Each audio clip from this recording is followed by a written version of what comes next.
नरेंद्र मोदी जी ने जाति जनगणना की बात शुरू कर दी। लिख के ले लो, टेलीविजन पे आपको उनका चेहरा नहीं दिखेगा। ओबीसी दलित आदिवासी के लिए काम नहीं करते हैं। नरेंद्र मोदी जी अदानी के लिए काम करते हैं, इसलिए वो जाति जनगणना की बात स्टेज से नहीं कर सकते। और फिर टीवी पे हमारी मीटिंग कभी नहीं दिखाएंगे, सिर्फ मोदी जी की दिखाएंगे। इनकी योजनाएं देख लीजिए, जीएसटी, नोटबंदी, किसान बिल, सारी की सारी योजनाएं। सीबीआई की इंक्वायरी हो गई, ईडी की इंक्वायरी हो गई 2 मिनट में। उसने कहा भैया ये लो एयरपोर्ट, अदानी जी को हो गया एयरपोर्ट। 20,000 करोड़ रुपया जो विदेश में है वो कहां से आया?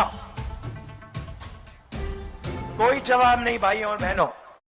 यहां पे ये सामने खड़े हो जाते हैं और फिर टीवी पे हमारी मीटिंग कभी नहीं दिखाएंगे, सिर्फ मोदी जी की दिखाएंगे। खैर इनकी गलती नहीं है, ये तो सिर्फ कैमरा चलाते हैं, छोटे रिपोर्टर हैं। इनके मालिक हैं वो मोदी जी से फायदा लेते हैं, इसीलिए वो मोदी जी का चेहरा 24 घंटा टीवी पे चलाते हैं। इनकी योजनाएं देख लीजिए, जीएसटी, नोटबंदी, किसान बिल, सारी की सारी योजनाएं गरीबों को चोट लगाती हैं। सारी की सारी योजनाएं अदानी जी जैसे लोगों को फायदा पहुंचाते हैं। अदानी जी को देखिए, एयरपोर्ट उनके पास, बंबई का एयरपोर्ट उनका नहीं था।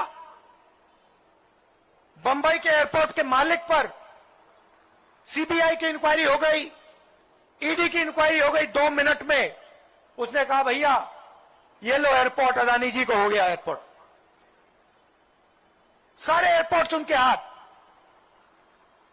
सारे पोर्ट्स उनके हाथ, किसान बिल उनके लिए।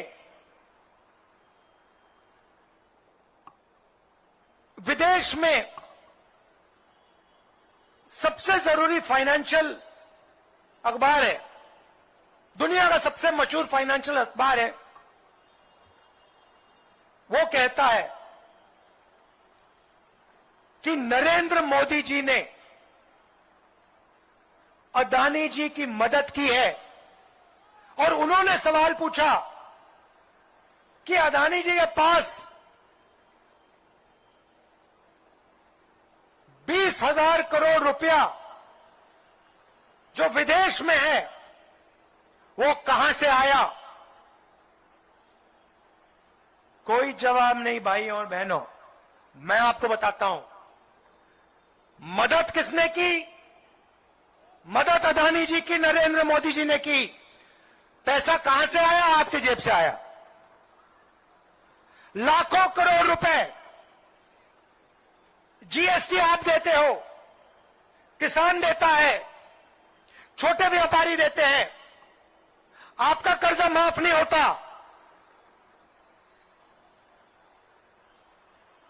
14 लाख करोड़ रुपए जो आपका जीएसटी का पैसा था, उससे नरेंद्र मोदी जी ने हिंदुस्तान के सबसे बड़े अरबपति अदानी जी जैसे लोग का कर्जा माफ किया। मोदी जी कहते हैं कि वो ओबीसी के लिए काम करते हैं।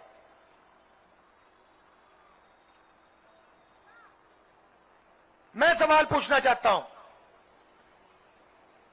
अगर मोदी जी ओबीसी के लिए काम करते हैं, और ये सवाल मैं सिर्फ छत्तीसगढ़ नहीं, मैं पूरे देश के ओबीसी युवाओं से पूछ रहा हूं,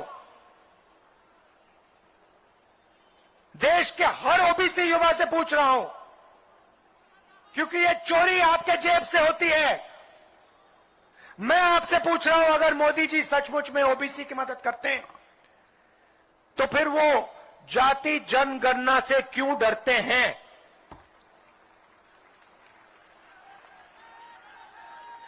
वो देश को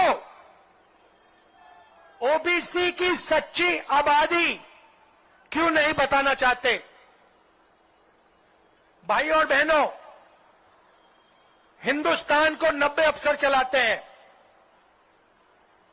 secretary to government of India और कैबिनेट सेक्रेटरी 90 लोग हैं। ये लोग हिंदुस्तान के बजट के सारे निर्णय लेते हैं। मनरेगा में कितना पैसा जाएगा, शिक्षा में कितना पैसा जाएगा, आदिवासियों को क्या मिलेगा, ट्रेनिंग में कितना पैसा जाएगा, स्वास्थ्य में कितना पैसा जाएगा, ये सारे का सारा ये 90 लोग निर्णय लेते हैं। इनको हम secretary to government of India कहते हैं, आईएएस के अफसर हैं। ये लोग लाखों करोड़ रुपए के निर्णय लेते हैं। बजट में कोई भी डिसीजन हो, ये 90 लोग लेते हैं। नरेंद्र मोदी जी ओबीसी की भागीदारी की बात करते हैं। मैं आज इस मीटिंग में ओबीसी, दलित, आदिवासी युवाओं से पूछना चाहता हूं, इन 90 अफसरों में से जो हिंदुस्तान के बजट पर पूरे सारे निर्णय लेते हैं, इन अफसरों में से ओबीसी कितने, दलित कितने, आदिवासी कितने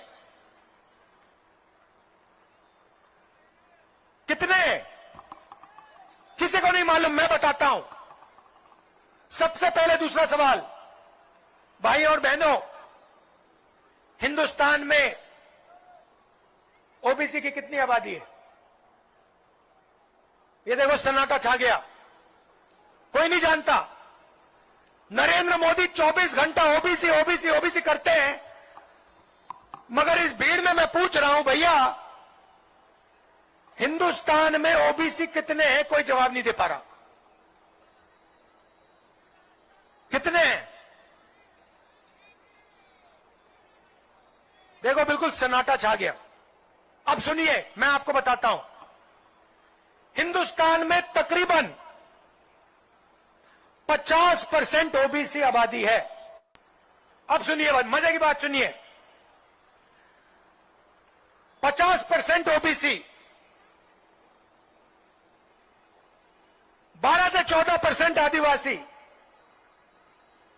तकरीबन 15% दलित।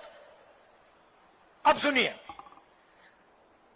इन अफसरों में से 90 अफसरों में से 3 अफसर ओबीसी के हैं। आबादी आपकी 50% और 90 में से 3 आपके। बात वहां नहीं रुकती। और मजेदार बात सुनिए, हिंदुस्तान का बजट तकरीबन 45 लाख करोड़ रुपए का है। 90 लोग इस पैसे को बांटे। 90 में से 3 ओबीसी हैं, और जिन लोगों की 50% आबादी है,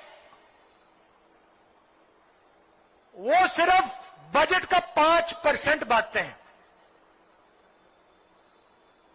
मतलब अगर हिंदुस्तान के बजट में 100 रुपए होते, तो हिंदुस्तान का 50% ओबीसी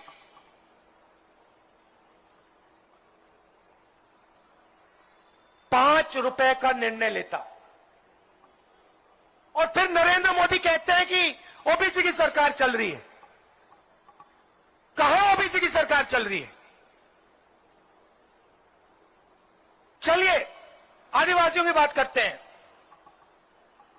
इनमें से 3 अफसर आदिवासी हैं। बड़ी बड़ी मिनिस्ट्री नहीं कंट्रोल करते, कोने में बैठा रखे हैं छोटे मंत्रालय में। और निर्णय कितना लेते मैं आपको बताता हूं।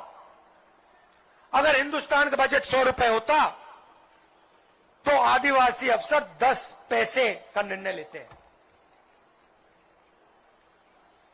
भाई और बहनों, नरेंद्र मोदी जी ओबीसी, दलित, आदिवासी के लिए काम नहीं करते हैं। नरेंद्र मोदी जी अदानी के लिए काम करते हैं, इसीलिए वो जाति जनगणना की बात स्टेज से नहीं कर सकते। जिस दिन नरेंद्र मोदी जी ने जाति जनगणना की बात शुरू कर दी, लिख के ले लो, टेलीविजन पे आपको उनका चेहरा नहीं दिखेगा।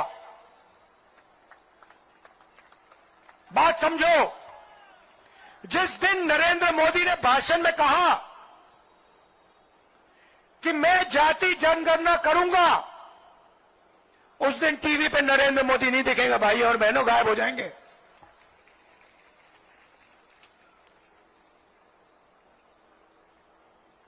हमने साफ कह दिया है, जैसे ही हमारी सरकार आएगी दिल्ली में, हमने जाति जनगणना यूपीए के समय किया था, उसके आंकड़े नरेंद्र मोदी पब्लिक नहीं करना चाहते, आपको बताना नहीं चाहते। जैसे ही हमारी सरकार आएगी, पहला निर्णय उसको हम पब्लिक कर देंगे, पूरे देश को बता देंगे ओबीसी कितने हैं, दलित कितने, आदिवासी कितने।